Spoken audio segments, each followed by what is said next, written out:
The highly anticipated Wicked Part 1 has been released. Did it defy gravity? I feel like everybody's going to be saying that. You know what? If you heard that in a headline already or in a YouTube video, please drop a like. I'm pretty sure people use that all the time. So anyway, I'm just going to cut to the chase. Was this long-awaited movie worth it? Who is it for? Who can enjoy it? And will it make all the monies? I'm going to try and answer all these questions as we take a look at Wicked. Misunderstood because of her green skin, a young woman named Elphaba forges an unlikely but profound friendship with Glinda, a student with an unflinching desire for popularity. Following an encounter with the Wizard of Oz, their relationship soon reaches a crossroad as their lives begin to take a very different path. I know absolutely nothing about the play. I don't know anything about the story. I know probably like 5 of the songs are very familiar to me and I enjoy them, but they're pretty cool. I like them by getting secondhand Wicked, you know, just by hanging out with somebody who enjoys them very much. It's on their playlist. You have to shut up and listen. I listen and they're actually very good songs, but I never seen the play. So I also saw it with a person who's seen the play a bunch of times. So I feel like I can provide both perspectives. I was super excited because I even thought I was going to like it the most because I logged into the website that the dolls said. So I was very excited. I thought it was going to be dope. Fortunately, it's nothing like that website. Anyway, I did end up liking it. I actually liked it more than the 2 people who were fans of the series. I think a lot of it has to do because I didn't have nothing to contrast it with. So I wasn't comparing it to my favorite version of the Wicked Broadway show. I was fairly entertained for the almost 3-hour long movie. I really did not feel the runtime.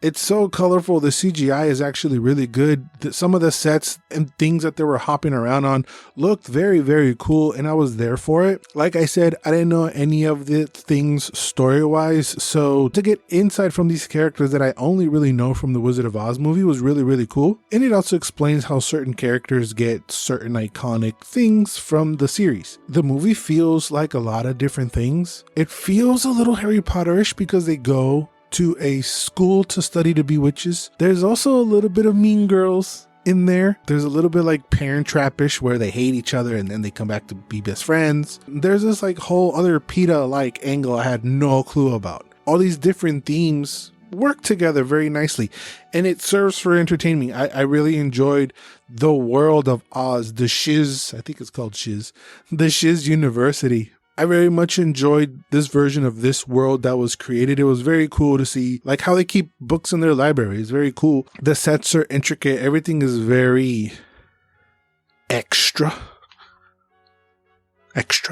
Everything about the world, I should say. I don't think that the performances were extra to the point where you're taken out. I enjoyed the cast very much, except for one person. And no, it's not Jeff Goldblum. And yes, Jeff Goldblum just does Jeff Goldblum because he's Jeff Goldblum and he's always just going to do Jeff Goldblum. Does he work as Oz? Sure. Yes, he's quirky, he's goofy, he's weirdo, but he's just Jeff Goldblum. Feel me? But there was this other person that completely took me out of the movie, and that's a me thing.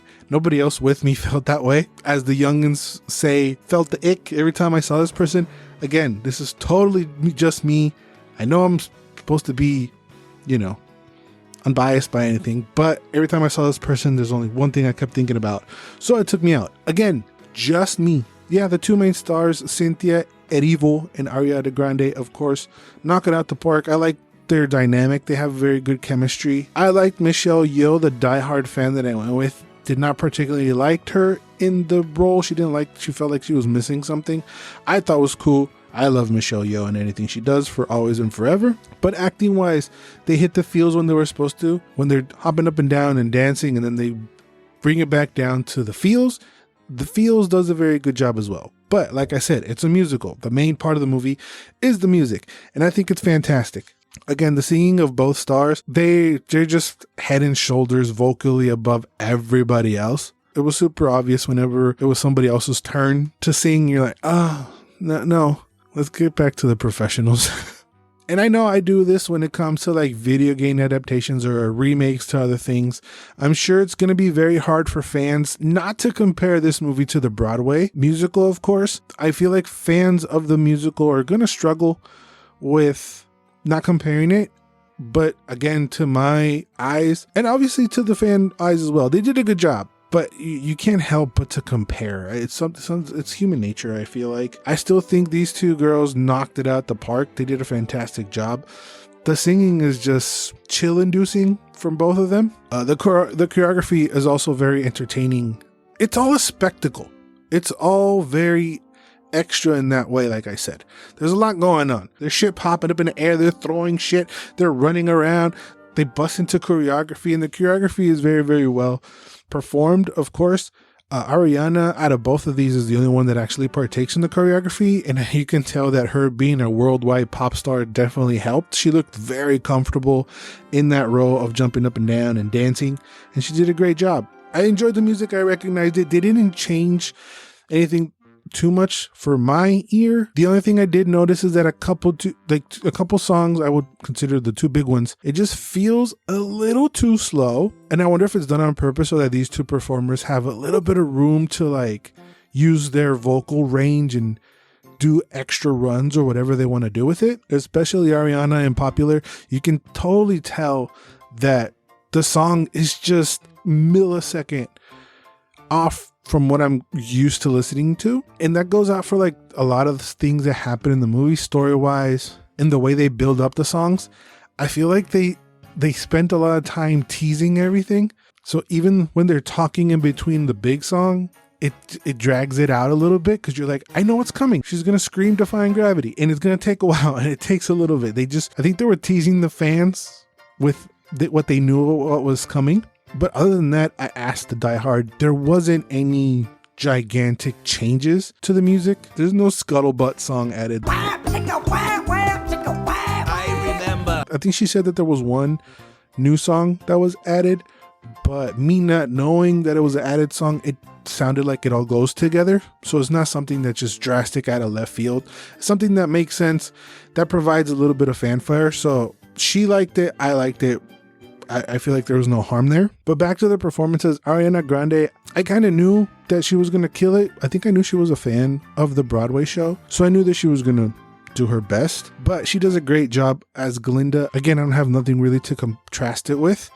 But again, I think her being a child actor, Nickelodeon girl, she knows how to do comedy. And the Glinda character is very ditzy. She's almost immature. There's just like this aura about her, and she very much toes the line between being a total bitch and being super nice. Like, I feel like if I was in this world, I would totally be on her side and just like captivated by her, you know. I would be one of the like Regina George followers. I'd be like, there she goes, you know. And I thought this was something that Ariana Grande brought to the character, and she might have brought some of that to some degree, but I was also informed that's how the character is also written. Not to take anything away from her, she did a great job, but she's also written to steal the show and the play as well. And to me, I think that Ariana Grande is the MVP of this movie. To me, she stole the movie. She does a lot of little things that, again, I was told that's what the character does. That even when she's not talking, she might be doing something in the background. Literally, she did one thing. She just ran from one end to the other while the main people were talking. And it was funny. She was very, very good. Oscar, I don't know if she's going to get an Oscar. She might get an Oscar nomination for this. Honestly, I don't know. That's a very interesting. Tell me what you think if you saw this movie. You think she deserves an Oscar? I don't know. Even a nomination, because she was really, really, really, really good. She's captivating. She draws like your attention. You just can't stop looking at her. And it makes sense that Ariana Grande was casted as Glinda, because like Glinda, I feel like Ariana Grande can do no wrong in the public's eyes. She can literally homework SpongeBob's house and go around licking donuts. She literally sings about stealing your man, and all the baddies out there singing about it. And Glinda's kind of like that in this movie too. I also asked the fan a very important question. A question I make every time that an adaptation is being made. What % of the Broadway musical was translated or adapted?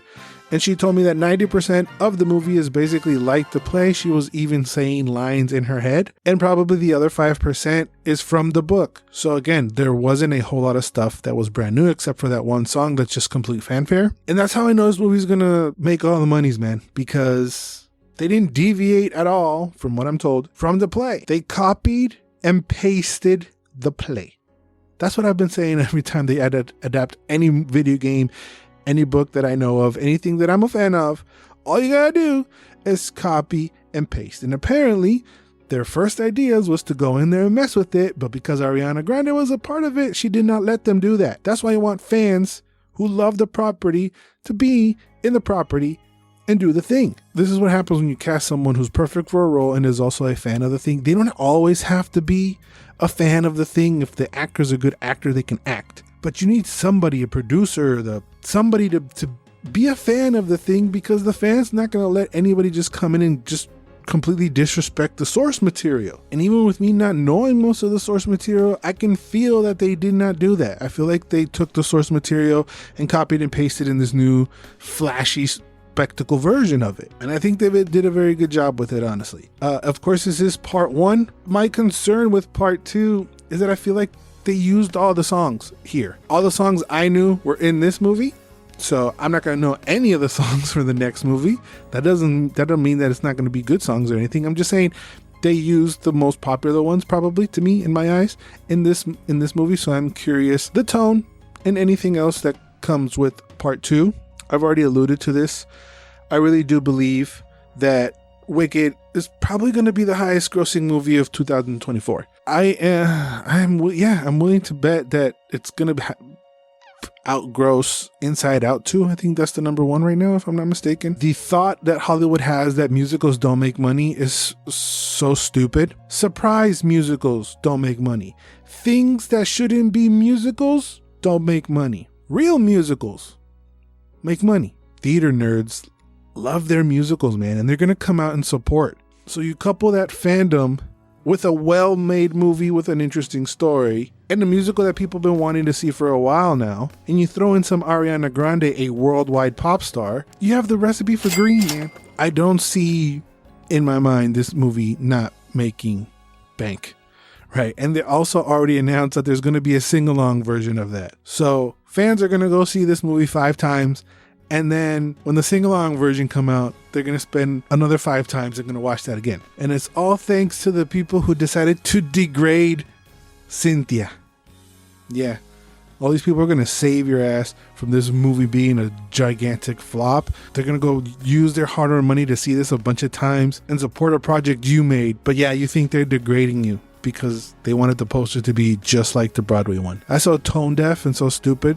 Even Ariana was like, girl, what? Anyway. Was this long-awaited movie worth it? I think for fans it is so, and even for people who don't know what it is but are curious about it, I feel like it's worth it. I feel like this movie's for anyone who wants to see it. Obviously, if you don't want to see a musical, you're not going to go see this movie. That'd be so stupid. I hate musicals, but I went to go see Wicked and I hate it. Well, then why are you going to go see musicals? What is wrong with you? And again, I feel like it's going to make all the monies. But let me know your thoughts down in the comments, especially if you're a diehard fan and seen the play 1,000 times and read any of the books. I'm really curious about your thoughts. I want to know what you liked about it, what you disliked about it. Any and all wicked thoughts, let me know down in the comments. I am super curious. Do you think it's going to be the highest grossing film of 2024? Any and all thoughts, let me know down in the comments. And while you're down there, if you can like and subscribe to the channel, that'd be great. Thank you guys for watching. Remember to always and forever, you do. Sound like Barney doing it. Oh, you way.